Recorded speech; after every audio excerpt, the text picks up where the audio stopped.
Hello and welcome back to the Tiberium speculation series, this one on China in the Tiberium world. China is a topic of conversation on the lips of many people in the present day, with everyone from presidential candidates to factory workers angry with the amount of work going overseas every year, having a strong opinion on them and the United States' relationship with the communist nation. Politics of this world, the real world, are not the purview of this channel, so I won't be going into details about real-world politics or the details thereof. Instead, I will be speculating on the nature of China's involvement in the CNC universe. Now, this will likely be the first iteration of a series of videos talking about the involvement of different countries and their histories surrounding the chaos of the three Tiberium Wars, so more information might come in later installments. First off, I'd like to thank all those in the Discord who contributed to the conversation on the subject in the suggestions channel, as their comments help to guide the conversation of today's discussion. That, and we must be aware that there is a difference between the evils that the state might produce and the peoples themselves. The Soviet, Chinese, and even Nod populaces are not necessarily guilty of what their top brass did. Now, if you find this topic really interesting, I plead for you to get to the end of this video and then comment on the end. I am always doing new videos like this once or twice a week, and I would love to hear your thoughts on there. If you really like the video, go ahead and hit the subscribe button and give it a like. I would love to hear from you and everyone else in the CNC community. Now, back to the video. Now, China isn't directly mentioned as being a place of battle in any of the games in the Tiberium series, but is shown on maps aligned with the Brotherhood of Nod. The fact that the area of mainland China never has a mainline battle between GDI and Nod take place there, despite their apparent allegiances and their own massive Tiberium infestation, this leaves room for some speculation as to their involvement in the wars. Now, as I went into in some previous videos, Kane accomplished many incredible things in the years before the first war broke out in 2019, and each of them has a direct impact on the relationship of China to both GDI and Nod. First of all, and his greatest success, Kane united the Abrahamic religions of the world under the rule of his own pet Canaanite ideology, bringing to an end of thousands of years of religious wars and persecutions. In today's world, 56% of every living being is some form of Christian, Muslim, or Jewish, an amount that totals to around 3 billion people. Even if that number isn't very representative of all the people that turned to Kane's light, it still represents a truly vast amount of the population of the world that could now claim Kane as their supreme spiritual advisor.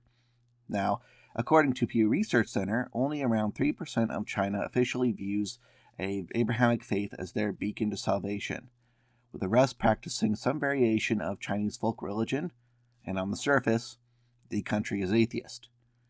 The impact of the Great Religious Unification had effects that rippled out to every corner of the world, impacting communities on every continent, even deep in China. What lobbying power there existed in China within those groups, within the state atheism of communist China, had an impact on the leadership of the country. This lobbying was likely just icing on the cake for the leaders of the time, however, as in the wake of the defeat of Soviet communism, Kane and his newly minted brotherhood took over the leadership of nearly all of the Soviet puppet states in Eastern Europe, and many of the other places in the world, and his leadership style held wide appeal to the people of the former and current communist societies. Like Stalin, Ceausescu in Romania, and Mao in China, he was a messianic figure in his ideology, which functioned in many ways similarly to that of communism in practice. The dear leader stood at the top of a mountain of doctrine that taught that the outside world, the leaders of yesteryear, and the influence of the decadent and foolhardy fascist West, and with his seizure of many of the largest stockpiles of nuclear weapons and Soviet-era equipment, everyone stopped and took notice. The thought must have crossed the mind of the Chinese premier that, while their Soviet allies had failed in their duty to revolution, here was a man, active for many years in the underground of many countries, particularly in the communist ones, that now held control over a vast manpower pool and arsenal, while uniting half the world to an ideology that was deliberately reminiscent of their own. But, on the other hand, we must remind ourselves in our speculation that it appears as though China was not a combatant in any of the wars in the Tiberium era. So, what would change? Well, China of yesteryear, of Mao's era, was a weak and economically ruined country, still reeling from the Great Leap Forward. Millions of lives and thousands of years of history and culture destroyed in such a short time, depriving one of the oldest countries in the world of their core identities. When, after the Korean War, the U.S. opened up trade with China again, the influx of investment money led to a civilizationally unprecedented rate of growth of the economy, lifting hundreds of millions of people out of the supreme poverty of true communism and into the arms of a militant, brutal, and solipsistic market communism. But it was not out of love that the Chinese built this bridge. No, it was out of ambition and pride. Communism always has and always will be a totalitarian, would-be world-conquering ideology that cannot truly rest until the entire globe rests under its rule. And this opening of the country was all according to plan. The plan was to use Westerners, who were so willing to part with their money, to modernize the Chinese state and bring it as much as possible to par with the West, in a bid to outlast their rivals in the fight to become world hegemon. After all, the best way to overcome an enemy is to make him your friend, disarm them, then integrate them into your system when you have the chance and whether they like it or not. With the integration of the Eastern European states into Kane's new brotherhood, however, here was a whole new enormous block with which to align and trade. With the coming of Tiberium, which viewer Video Crow's Nest accurately points out was likely seeded in China by not willingly, and with the influx of the material science coming solely out of the Brotherhood, China likely leapt at the chance to make liberal use of this fantastic new wonder material, and in trade for the technology, shifted their production to Eastern Europe, helping to rebuild areas devastated by decades of communism into paradises of Caneite ideology.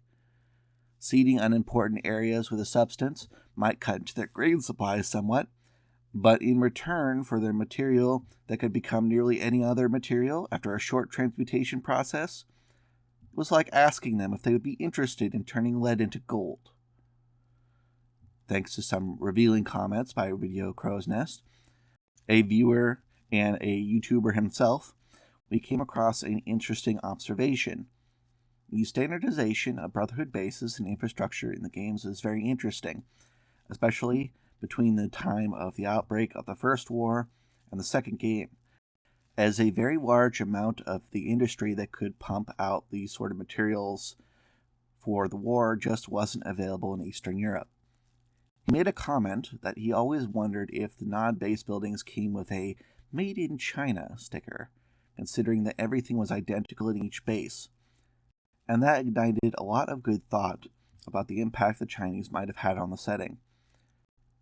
Now, with the Chinese helping to build the industry infrastructure in Eastern Europe, it makes more sense how Kane could build a nearly world-conquering army out of the ruins of communist Eastern Europe. Now, since there was no war happening in China during these periods, we can deduce that at least for the First War, they were a neutral nation, sort of like fascist Spain being neutral in the Second World War, despite them actively aiding the Germans in several ways during the war. This would not last forever, however, as while this area continued to be untouched by the fires of the Tiberium War, the years leading into the Second Tiberium War were likely extremely ruinous for the country.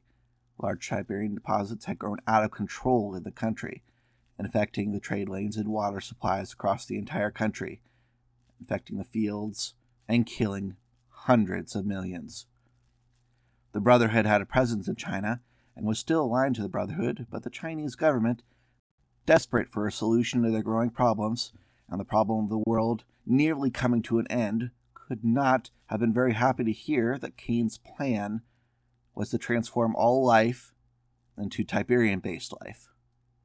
This potential break, along with the second death of Kane and the effective control over the world that GDI had after the Firestorm crisis, likely led to the collapse of the government and the installation of provisional governments overseen by either the Brotherhood states or GDI control zones.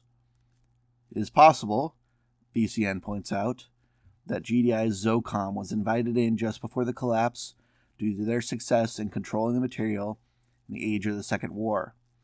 Perhaps, as he pointed out, many remembered who had brought the gift of Tiberium, leading to the populace finally overthrowing the regime and installing provisional governments. By the start of the Third Tiberium War, there were no more nation-states, just blocks, controlled by either the Brotherhood or GDI, and China was no different. That GDI had some presence in China was made clear by the fact that the Tacitus was held there for a period of time while it was under GDI control, before moving to the mountain facility. At this moment, while the world had been saved twice from total Tiberium transformation, the Chinese state was no more, controlled by warlords of either major faction persuasion, the remaining population living subsistence lives, their industries set to making the weapons of war needed to fight what would be, hopefully, the last Tiberium War. If you made it to the end of the video, I would be very remiss to not say thank you for watching, and I hope you all had a good time. This will be what I hope will be a triumphant return to the weekly structure. So if you are interested in topics like this, I will be posting once or twice a week for the whole year.